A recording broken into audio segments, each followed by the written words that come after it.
You're living someone else's script, and you don't even notice. You call it adulthood, responsibility, common sense. You tell yourself that's how it has to be, and you never stop to ask who decided that first. You pick what's easiest to explain to other people, not what you actually want. You can make it sound convincing, especially to yourself. And the calmer you say it, the less of you is in the words. You've gotten used to something alive inside you having to wait. It always waits. By the end, you'll see exactly where the swap begins. You'll understand why it feels safe, even right, and what it leaves behind as time goes on. Morning, in a small apartment. A wishboard hangs in the kitchen, and two notes sit side by side like they've been there long enough to stop arguing.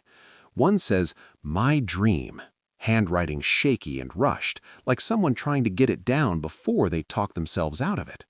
Next to it, "A safe life." Neat letters, steady, no trimmer. You pour coffee, and it smells not just of coffee, but of a plastic mug warming up, giving off that familiar, slightly stale taste. The fridge hums like it's on a schedule, too. You pick up a marker. It squeaks on the paper, sharp and unpleasant, like a paperclip dragged across glass. Your hand slowly slides "My dream" toward the edge of the board. Not throwing it away, no, just moving it over the edge, into half shadow. You cross it out in one line and right over it, "Practicality." Then you get dressed.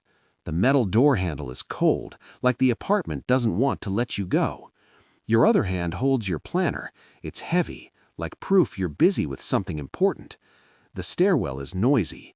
Elevators groan. Someone slams a door. The city wakes up and pulls you in without asking if you're ready. And this morning isn't unique. It repeats in different rooms and different people.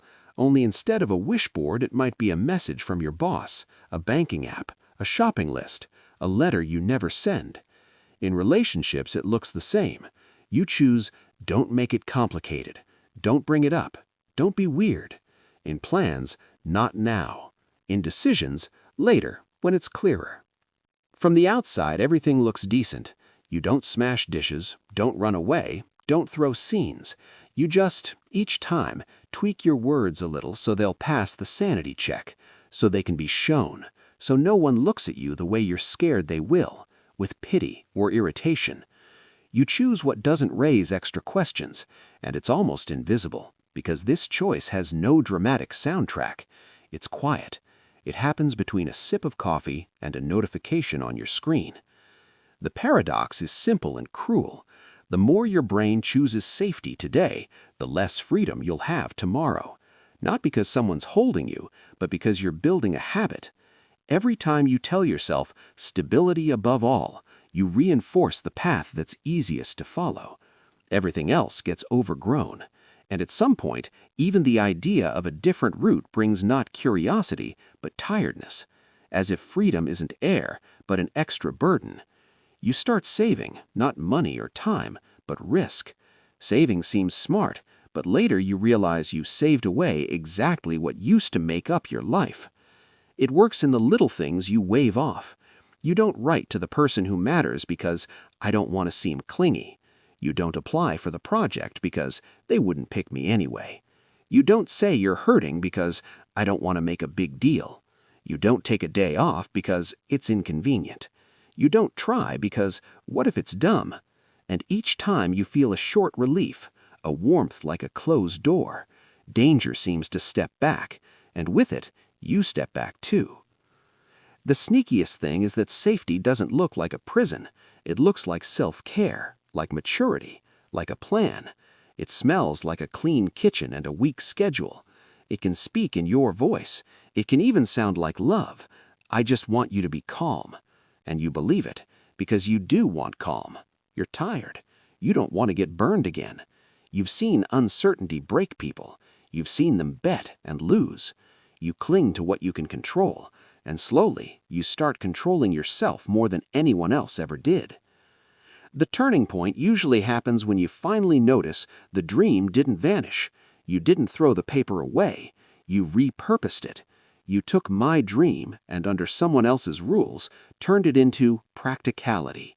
It looks like a compromise, but inside it's a translation into another language. The dream becomes a project that must be justified. It must be understandable.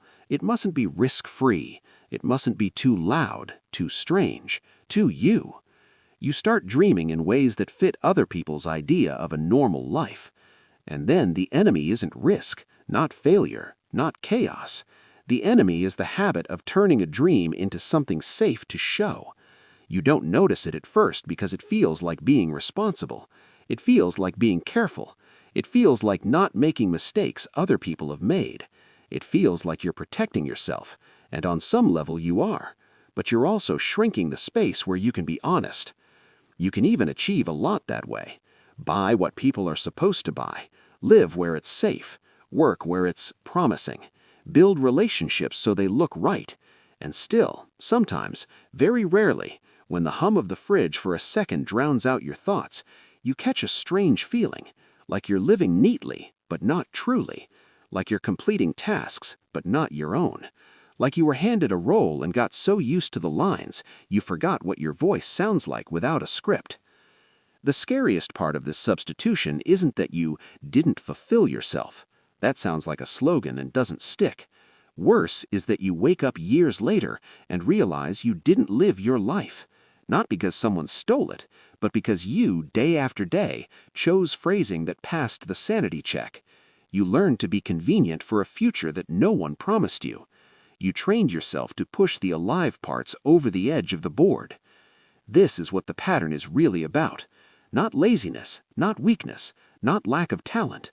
About a quiet loyalty to someone else's script that looks reasonable, and about the habit of swapping your "I want" for "this is right" until the difference between them becomes almost indistinguishable.